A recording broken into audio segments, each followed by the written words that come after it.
प्रिय विद्यार्थियों, आज हम कक्षा 6 के लिए अभ्यास 3.4 आपके लिए लेकर आए हैं, जिसमें हैं संख्याओं के गुणनखंड एवं सार्वगुणनखंड। तो देखिए, यहाँ पहला प्रश्न है, निम्न के सार्वगुणनखंड ज्ञात कीजिए। तो यहाँ गुणनखंड और सार्वगुणनखंड आपको ज्ञात करना है। तो देखिए, सबसे पहले हल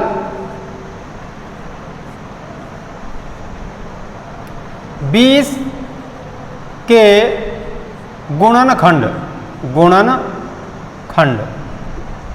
अर्थात 20 में कौन कौन सी संख्या का भाग चला जाता है। 1 का भाग जाता है, 2 का, 4 का, 5 का, 10 का और 20 का। ये इसके गुणनखंड होते हैं। 1, 2, 4, 5, 10 और 20। यानी इन संख्याओं का जो प्रथम संख्या है 20, उसमें पूरा पूरा भाग चला जाता है। इसी प्रकार दूसरी संख्या 28 के गुणनखंड बराबर, यानी 28 में कौन कौन सी संख्या का भाग जाता है। 1 का, 2 का, 3 का नहीं जाता, 4 का, 5 का नहीं जाता, 6 का नहीं जाता, 7 का, 8 का भी नहीं जाता है, 9 का नहीं जाता है, 10 का नहीं जाता है भाग इसमें, 11 का नहीं जाता है, 12 का नहीं जाता है, 13 का नहीं जाता है, 14 का और उसके बाद में 28 का। ये इसके गुणनखंड हो गए। इसमें से प्रश्न पूछा है, निम्न के सार्वगुणनखंड। सार्व का अर्थ होता है मिलने वाला, उभयनिष्ठ, जो दोनों में मिल रहा है। उभयनिष्ठ होता है कॉमन, तो जो दोनों संख्याओं में मिल रहा है वो। तो यहां देखिए 20 और 28 के सार्वगुणनखंड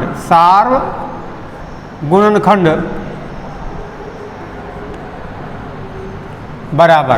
अब इसमें आपको देखना है कौन कौन से संख्या का भाग जा रहा है। दोनों में मिलना चाहिए। 1 का, दोनों लाइनों में 2 भी है, 4, 5 इसमें है, इसमें नहीं है, 7 इसमें है, इसमें नहीं है। तो केवल 1, 2 और 4। तो 20 और 28 के सार्वगुणनखंड हो गए 1, 2 और 4। इस प्रकार से आप इनको हल करेंगे। इसी प्रकार देखिए बी, पहले का प्रश्न बी 15। तो यहाँ पर लिखें हल 15 के गुणनखंड।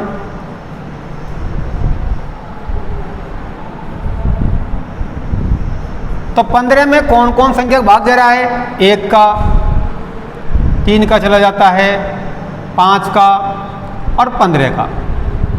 इसी प्रकार 25 के गुणनखंड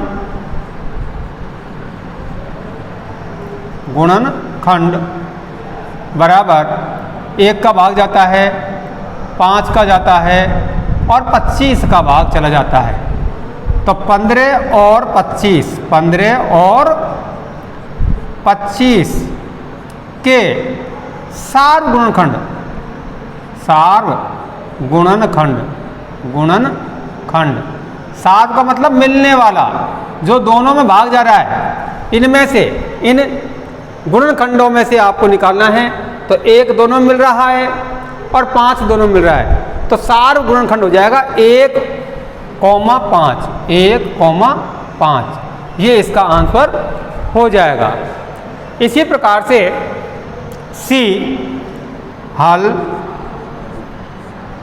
35 के गुणनखंड। तो 35 में किस किस संख्या का भाग जाता है। 1 का, 2 का नहीं जाता है, 3 का नहीं जाता, 4 का नहीं जाता, 5 का, 7 का। इसके बाद में 7 के बाद में केवल 35 का ही भाग जाएगा। ये आपने लिख दिया। इसी प्रकार 50 के गुणनखंड बराबर 1 का भाग जाता है, 2 का, 4 का नहीं जाता, 5 का, 6 का नहीं जाता है, 7 का नहीं जाता है, 8 का नहीं जाता है, 9 का भाग नहीं जाएगा, 10 का। 10 के बाद में देखिए आप 11, 12, 13, 14, 15, 16, 17, 18, 19, 20, किसी का भी नहीं जाता, 21, 22, 23, 24 का नहीं जाता, 25 क्या आता है, 25 का भाग जाता है और 50 का भाग चला जाता है। तो ये इसके होते हैं गुणनखंड। अब आपको ज्ञात करना है 35 व 50, 35 व 50 के सार गुणनखंड, सार गुणनखंड, गुणनखंड। सार का मतलब होता है मिलने वाला, ओबेनिस्ट, कॉमन, जो इसमें मिल रहा है वो है 1, 2 इसमें है, इसमें नहीं है, 5 दोनों में है और बस 1 और 5, ये इसका आंसर हो जाएगा। इस प्रकार से आप इस प्रश्न के जितने भी प्रश्न हैं उनको आप स्वयं हल करेंगे। इसके बाद मैं आपके लिए अगला प्रश्न बताता हूं, प्रश्न नंबर 2। तो देखिए प्रश्न नंबर 2 में है निम्न के सार गुणनखंड ज्ञात कीजिए। आपको पहले प्रश्न में केवल 2 संख्याएं दी गई थी और दूसरे प्रश्न में 3 संख्याएं 4, 8 और 12 के सार गुणनखंड ज्ञात कीजिए। तो सबसे पहले हम इनका गुणनखंड लिखते हैं। हल 4 के गुणनखंड, कायदा वही है, तरीका वही है। गुणनखंड बराबर 1, 2 और 4, अर्थात 4 में कौन कौन सी संख्या का भाग चला जाता है, वो है 1, 2 और 4। इसी प्रकार 8 के गुणनखंड, 8 के गुणनखंड, तो 8 में कौन कौन सी संख्या का भाग चला जाता है, 1 का, 2 का, 4 का और 8 का भी भाग चला जाता है। इसी प्रकार तीसरी संख्या है 12 के गुणनखंड, गुणनखंड, तो 12 में कौन कौन संख्या का भाग जाता है, 1 का भाग चला जाता है, 2 का, 3 चौको 12, 3 का, 4 का, 6 का और 12 का। इस प्रकार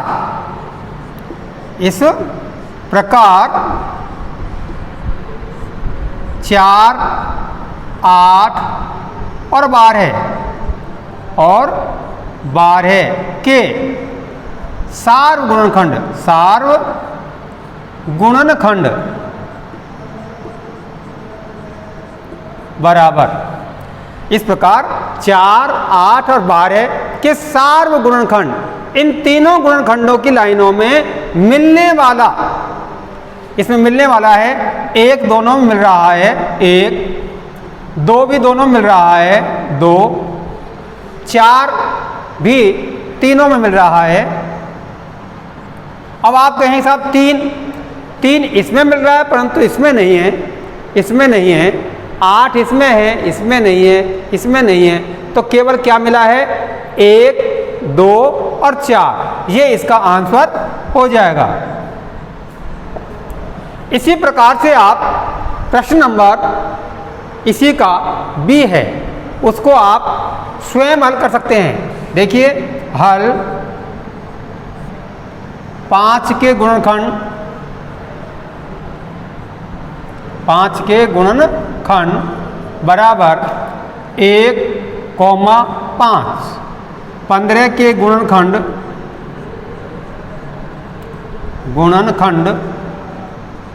बराबर 1, 3, 5, 15। 25 के गुणनखंड 25 के गुणनखंड बराबर 1, 5 और 25, अर्थात सार गुणनखंड। तो सार गुणनखंड आपको मैं पहले बता चुका हूं, मिलने वाला इन तीनों पंक्तियों में कौन सा गुणनखंड मिल रहा है, तो इसमें मिल रहा है 1 व 5, 1, 5, ये इसका आंसर हो जाएगा। ठीक है, इस प्रकार से आप इन प्रश्नों को हल करेंगे। इसके बाद में देखिए प्रश्न नंबर 3। देखिए इसी का प्रश्न नंबर अभ्यास 3.4 का प्रश्न नंबर 3 है, निम्न के प्रथम 3 सारगुणज ज्ञात कीजिए। यहाँ आपसे गुणनखंड नहीं गुणज पूछा गया है और संख्या दी है 6 और 8। तो गुणज क्या है, तो देखिए सबसे पहले हमको एक संख्या है इसमें 6, तो यहाँ लिखना है हल 6 के गुणज, 6 के गुणज। तो 6 का कौन कौन सी संख्या में भाग जाता है वो गुणज कहलाएंगे, क्रम से होना चाहिए। तो 6 के गुणज 6 का भाग और किस में जाता है, 12, 18, 24, 30, 36, 42, 48। अगर हमें आवश्यकता हुई तो हम आगे और बढ़ाएंगे इसको। इसी प्रकार 8 के गुणज, 8 के गुणज बराबर 8, 16, 24, 32, 40, 48, 56, 64, 72, 80। इस प्रकार से यानी उस संख्या का पहाड़ा, सीधी भाषा में कहा जाए तो 8 का पहाड़ा लिख दीजिए आप। अब ये नहीं है कि पहाड़ा 80 हो गया, 8 नहीं 80, इसके बाद में नहीं है, इसके बाद में भी है 88, इसके बाद में भी है 96, इसके बाद में भी है 104। तो यहाँ पूछा है निम्न के प्रथम 3 सार गुणज। तो यहाँ देखिए 3 सार गुणज, 3 सार गुणज, कॉमन मल्टीपल्स। क्या है, कॉमन मल्टीपल्स। तो इसमें मिलने वाला 3 जो मिलने वाले हैं सार जो मिल रहे हैं, तो 6 इसमें है, इसमें नहीं है, 12 इसमें है, इसमें नहीं है। तो आपको देखना है कौन कौन सा मिल रहा है यहाँ जगह। तो एक तो मिलता है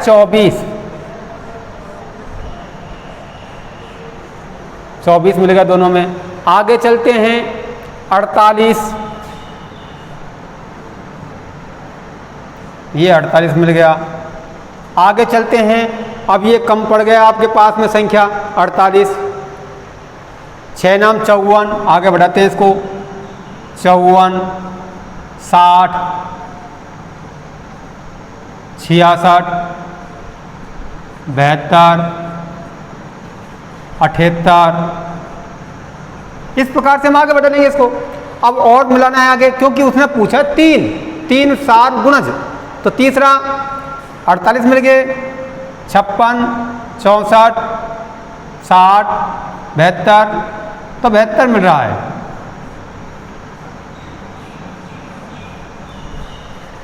तो 3 सार गुणज बराबर हो जाते हैं 24, 48 और 72। ये इसके 3 सार गुणज कहलाएंगे। इसी प्रकार 12 के गुणज, 12 के गुणज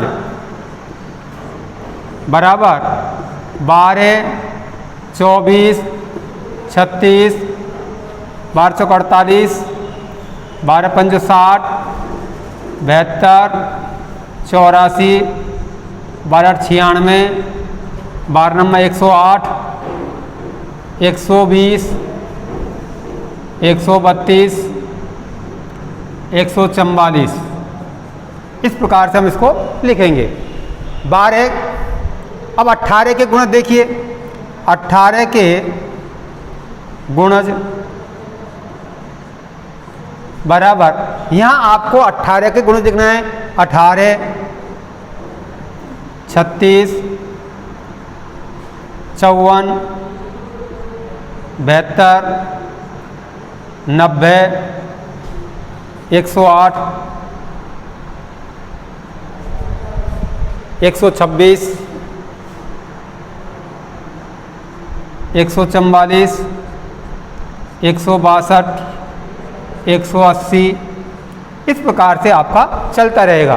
तो आपको लिखने हैं 12 और 18 के सार 3 गुणज, 12 व 18 के 3 सार्व गुणज। सार्व गुणज, सार्व का अर्थ होता है मिलने वाला। तो आप इसे मिलाइए, क्या मिल रहा है आपको? 36। दोनों संख्या मिल गया 36। उसके बाद में देखिए आप क्या मिल रहा है आपके पास में? 48 नहीं है, 60 नहीं है, 72 मिल रहा है। 72 के बाद में देखिए आपको क्या मिल रहा है? 108।